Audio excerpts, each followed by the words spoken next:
जी हाँ, नमस्कार। आप सभी का स्वागत है इंडियन पेंशन न्यूज में।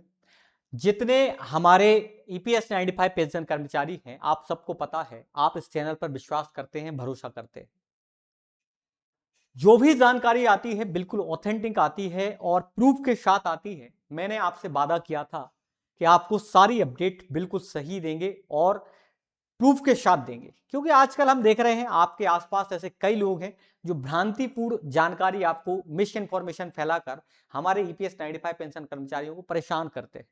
इसीलिए ये चैनल काम करता है आप सबके लिए कि बगैर जो है समय खराब किए हैं आपके वक्त का कद्र करते हैं। आप देखें, कमांडर साहब अशोक रावत जी लगातार जूम मीटिंग कर रहे हैं, मुलाकात कर रहे हैं लोगों से, और भारत के अलग अलग राज्यों में जिम्मेदारी दी गई है समस्त ईपीएस 95 पेंशन कर्मचारियों को कि आपका जिला कलेक्टर लोग हो, सांसद हो, मंत्री हो, विधायक हो, सांसद हो, जो भी हो, आप ईपीएस 95 पेंशन कर्मचारी मिलजुल कर, संगठित होकर आप लोग ज्ञापन सौंपे। अब ये ऐसा क्यों कहा जा रहा है? क्योंकि हमारा समय बहुत जल्द नजदीक आ चुका है। जी, 5 अगस्त को जो दिल्ली में जंतर मंतर पर एक महा आंदोलन होने जा रहा है, इसमें हमें बढ़ चढ़कर हिस्सा लेना है। देखिएगा, और मैं निवेदन करना चाहता हूं कि आप लोग का अगर स्वास्थ्य खराब है तो ना जाएं, अगर आप लोग के कोई प्रॉब्लम है तो भी ना जाएं। जाना उनको है जो जा ही सकते हैं और अपनी खुद की जिम्मेदारी पर जाना है, क्योंकि ये आह्वान कमांडर साहब अशोक रावत जी ने किया है, आपको पता है। और ये लगातार कमांडर साहब अशोक रावत जी को मैं नमन करना चाहूंगा, बहुत बहुत धन्यवाद। इन व्यक्ति के जैसा समाज सेवी होना इम्पॉसिबल है आज के समय में। ऐसा मैं क्यों कह रहा हूं? निस्वार्थ सेवा अगर कोई कर रहा है तो वो कमांडर साहब अशोक रावत जी कर रहे हैं।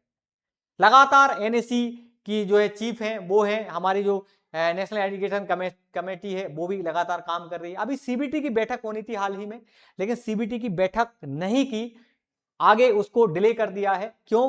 क्योंकि हमारे जो आंदोलन होना है जंतर मंतर पर, इसको सफल होना चाहिए और इससे हमारी केंद्र सरकार तक हमारी पहुंच हो। हमारी जो है, अगर बात करें तो यहां पर काम उसको ध्यान में रखा जाए। अगर सबसे बड़ी बात आती है कि अगर हम बात करें कि जो हमारे कमांडर साहब अशोक रावत जी हैं, इनकी मेहनत है, ये सफल हो। आपने देखा होगा वर्तमान में धर्मेंद्र प्रधान जी ने, शिक्षा मंत्री जी ने क्या दिया है? इस्तीफा दिया है। तो आज जंतर मंतर पर अगर हम अपनी मांगे भी रखते हैं तो वो कहीं ना कहीं कमांडर साहब अशोक रावत जी की बात करें, कि अगर बात करें, ठीक, तो अगर हम बात करें, ये ध्यान रखना है आप सबके लिए कि आप सबको भी संगठित करके काम करके जो है यहां पर क्या करना है, मेहनत करनी है ईमानदारी के साथ। तो आप थोड़ी सी आप अपडेट देखिएगा। ये देखो, आप फोटो देख रहे होंगे आप, ये है आपका फोटो, ये देखिएगा।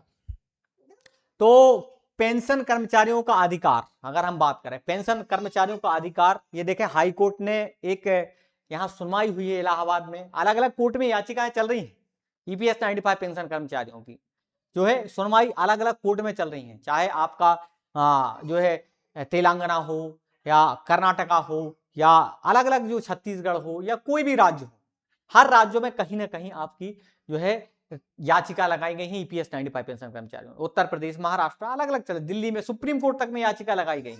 और इस अगस्त के महीने में हमारे ईपीएस 95 पेंशन कर्मचारियों की बहुत सारी याचिका पर सुनवाई भी होने वाली है। और सबसे बड़ी बात अगर हम देखें कि पेंशन कर्मचारियों का अधिकार है, भाई ये हाई कोर्ट ने कहा है कि पेंशन किसका अधिकार है? पेंशन जो है हमारे जो कर्मचारी है इनका अधिकार है, राइट है।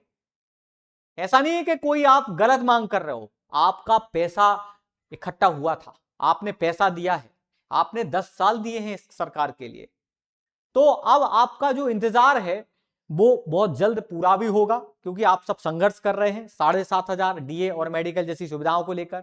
और ये देखिएगा, लगातार सुनवाई हो चुकी है और यहां पर पेंशन कर्मचारियों के द्वारा हाईकोर्ट में जो याचिका लगाई गई है, इस अगस्त माह में भी बहुत सारी प्रक्रिया होनी है। और जो लोग यहां अगर बात कर रहे हैं, इंतजार कर रहे हैं दिल्ली जाने का, तो मैं तो यही कहूंगा कि भाई साहब, अगर आप जा भी रहे हैं दिल्ली तो अपने ही जो है कहना चाहिए जिम्मेदारी पर जाएं।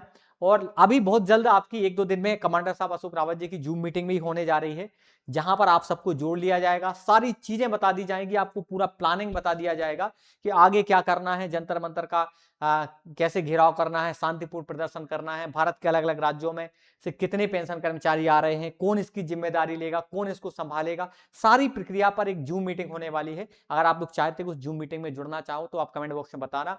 वो भारत के किस राज्य से देख रहे हैं आप किस राज्य से देख रहे हैं भाई? आप तमिलनाडु से, महाराष्ट्र से, गुजरात से, या मध्य प्रदेश से, छत्तीसगढ़, असम, नागालैंड, मिजोरम, जहां से देख रहे हैं आप जरूर बताना, ठीक है। और अगर आपके घर परिवार में कोई किसी एग्जाम की तैयारी करता है तो आप सबको बता दूं, जैसे एमपी टेट वर्ग 3 पात्रता परीक्षा की तैयारी दीप्ति सिंह एकेडमी के माध्यम से कर सकते हैं।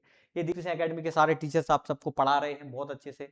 आप सब जुड़ के एमपी टेट वर्ग 2 पात्रता परीक्षा, या आप शिक्षक भर्ती ग्राम पंचायत सचिव है, या आप एमपी टेट है, या इसके साथ साथ एमपी टेट हमारी टीम उतर चुकी है मैदान में, और ये है दीप्ति सिंह एकेडमी का एप्लीकेशन। ग्राम पंचायत सचिव से लेकर पटवारी से लेकर शिक्षक भर्ती वर्ग 1 वर्ग 2, और भी आपको जो है महिला सुपरवाइजर या 11वीं 12वीं तक के बच्चों को भी पढ़ाया जाता है दीप्ति सिंह एकेडमी के माध्यम से।